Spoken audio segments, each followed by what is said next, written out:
Nababawasan nga ba ang karat ng isang alahas kapag ito ay laging isinasangla?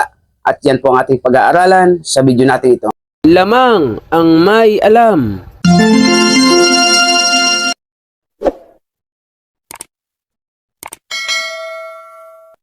Ginto pilak ang trabaho ko, pag pilates ng ginto'y eksperto ko. Magandang panahon po sa inyo mga kaibigan ko dito po sa ating channel More Than Treasures. Kumusta po kayong lahat? Nawa po ay nasa mabuti tayong kalagayan at lagi pong ligtas sa anumang sakit at karamdaman. So ako po ay hindi nakapag-upload ng isang linggo dahil ako po ay kagagaling lamang sa trangkaso. Maraming pong salamat sa lahat po ng sumuporta dito po sa ating channel. Meron na po tayong 10,000 subscriber. Mula po sa simula hanggang sa tayo nakaabot ng 10,000, napakaraming salamat po hanggang ngayon sa lahat po ng mga sumusuporta sa bawat isa sa atin. Shoutout po sa inyong lahat. So sa video po natin ito ay ating bibigyang kasagutan ng katanungan ng ating kaibigan na si Delia Coino. Ang sabi niya, i-summarize ko na lamang po ang kanyang katanungan. Meron po siyang nabili na 2 singsing at nang ito po ay isang laniya, sa ika-4 na sangla niya ay hindi na po ito tinatanggap ng pawn shop.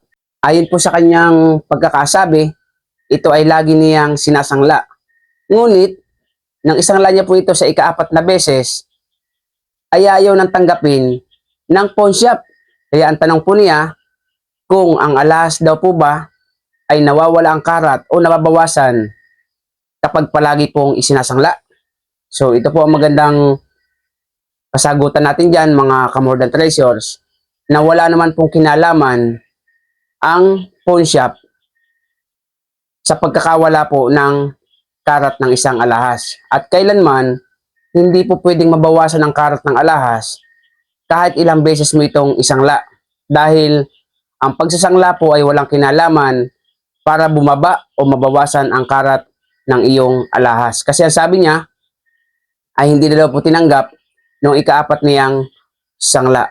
So ang tanging masasabi ko po dito sa katanungan ng ating kaibigan ay hindi po nawala ang karat ng kanyang alahas. So kung iyan po ay anong karat ng una, mananatiling iyan po ang karat. Kasi kapag sinasangla po ang alahas, yan po hindi nababawasan ng karat. Alam niyo po ba ang dahilan kung paano nababawasan ng karat? Kapag yan po ay inyong pinatunaw.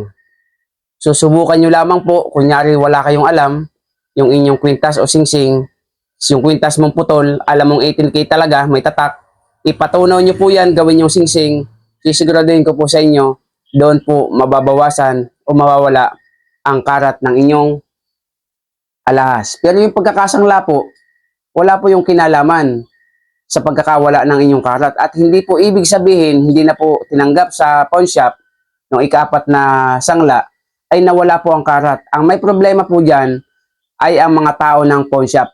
Kasi yung picture po pinasa niya sa akin na hikaw, ay yun po yung mga hikaw na buo, pero yung loob nyon ay butas. Ibig sabihin, wala pong laman ang loob niyan. At uulitin ko po sa inyo, iba't iba po ang pag-appraise ng mga tauhan ng pawn shop. Iba't iba din po ang kalibre ng mga tauhan ng pawn shop. Hindi po lahat ng tauhan ng pawn shop ay pare-parehas ng kalibre. So siguro po yung 1, 2, 3 na kanya napagsanglaan ay talagang magagaling po kumilatis ng ginto. Kasi ang ginagawa po dyan, kapag po ang singsing o alahas, hikaw po yun eh. Kapag ang hikaw po ay yung may butas sa loob, may teknik po dyan para malaman mo kung iyan ay may palaman o wala. Kasi yung mga singsing po na may butas ang loob, minsan iniisip po ng ibang pawn shop, baka may palaman. Kaya minsan po ay hindi po nila ito tinatanggap, lalo na po kung mabigat. Alam niyo po ba ang teknik dyan para malaman nyo? Siguro may nanonood po sa ating mga tauhan ng pawn shop. Kapag ang isasangla po sa iyo hikaw, tapos alam niyo pong may butas, o walang laman ang loob, yan po sa dulo ay may butas po yan. Kukuha ka lamang po ng tambo, di ba yung walis tambo? Kukuha ka po ng isang hibla nun. siyang hibla na parang silaki ng buhok. Ipapasok mo po doon sa butas ng hikaw. Pag yun po ay sumagad hanggang dulo, ibig sabihin, wala pong palaman yun. Pero pag pinasok mo doon at kalahati lang, hindi na po kayang isuksok pa unahan, ibig sabihin, yun po ay may palaman. So siguro po, hindi po nakasisiguro yung pawn shop na kahuli-hulihan niya pinagsanglaan, kung ito ba ay solidong ginto kasi wala po kasing tatak yung kanyang hikaw. At kahit minsan, kahit may tatak, yun po talaga ang pinakang ultimatum na technique kung ayaw mo ikaw malusutan kasi marami pong alahero na nagsasangla sa pawn shop ng alahas na ikaw, may butas ng loob, nilalagyan po ng palaman. Kaya yung mga tauhan ng pawn shop, allergy po yan sa mga alahero. Kapag ka po halimbawang ang isang alahero ay nagsangla, nakakapalusot yan minsan, isa, dalawa, tatlo. Pero kahulihan, malalaman na po yan ng tauhan ng pawn shop, tatanungin yan. Pag nalamang ikaw ay alahero, hindi na po yan tatanggapin ang iyong mga sinasangla. May mga alam po akong ganyan, kilala ko, na mag-aalahas, allergy na po sa kanya ang mga tauhan ng pawn shop dahil napalulusutan niya po ang tauhan ng pawn shop. Magagaling po kasi ang alahero. Pero kapag magaling ka po, kahit po sino pa ang magsangla sa iyo, pag ang tauhan ng pawn shop ay magaling, kahit sino magsangla sa iyo, hindi ka po malulusutan. At isa nga po sa teknik yan, yung hikaw kapag butas, alam mong buang ang loob, susundutin mo po yan. Hindi pwedeng wala po yung butas kahit maliit lang. May patamaan po yan. At kung malaki man, at alam mong walang laman ang loob, matatansya nyo po yan sa bigat. Ngayon, kung wala naman talagang butas, ibig sabihin, walang palaman. Lalo na po kapag ka-original po ang tatak ng hikaw. Ngayon, kung ikaw po ay alanganin, kapag wala pong tatak talagang hikaw, ay wag mo na pong kunin sa mataas. Pero ang tanging masasabi ko lamang ay wala pong kinalaman ang pawn shop sa pagkakawala ng kilatis ng ginto at kaya po hindi yan tinanggap ang iyong hikaw ay hindi po sa dahilang nawala ang karat o nabawasan. Ibig sabihin, nagkakaiba po ng pag-appraise ang tauhan ng pawn shop. Biruin mo nga namang napakalaking halaga ng hikaw mo. Ano po? Tapos malulusutan sila kasi hindi naman sila sigurado. Kaya hindi na lamang po nila tinatanggap. Kaya ang may pinagkaiba po dyan, may problema dyan, ay ang tauhan po ng pawn shop. Pero ang iyong alahas, hindi po yan nawalan ng karat o nabawasan man. Kaya ang gawin mo, iikot mo sa lahat ng mga pawn shop. At kapag ayaw pa din bilhin, padala mo sa akin sa LBC, babayaran po sa iyo COD. So yun lamang po at marami pong salamat.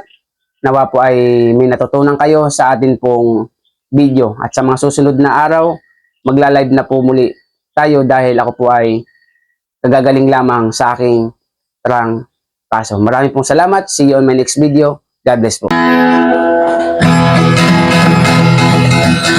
Ginto pilak ang trabaho ko, pag pilatis ng ginto eksperto ko. Kung sa mga kabisado ko, alam ko ang peke at totoo. Ako ay isang masayang ng ginto, alam ko ang tunay at totoo. Kung usapan ay alas lang, yan ay kaya nating patunayan. Ako ay alahero at asayer ng ginto, alam ko ang tunay at totoo.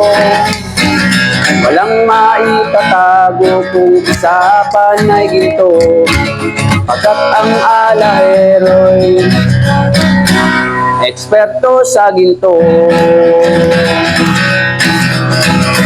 Mayroon ngayong bagong pauso, mahal daw ang bariyang 10 piso. 2001. Ang iba naman ay 5 piso, ang iba ay 20 peso, lagpas kwelyo.